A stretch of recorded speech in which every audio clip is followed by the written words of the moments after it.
آمن الرسول بما أنزل إليه من ربه والمؤمنون كل آمن بالله وملائكته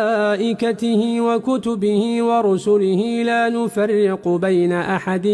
من رسله وقالوا سمعنا وأطعنا غفرانك ربنا وإليك المصير لا يكلف الله نفسا إلا وسعها لها ما كسبت وعليها ما اكتسبت ربنا لا تؤاخذنا إن نسينا أو أخطأنا ربنا ولا تحمل علينا إصرا كما حملته على الذين من قبلنا ربنا ولا تحملنا ما لا طاقة لنا به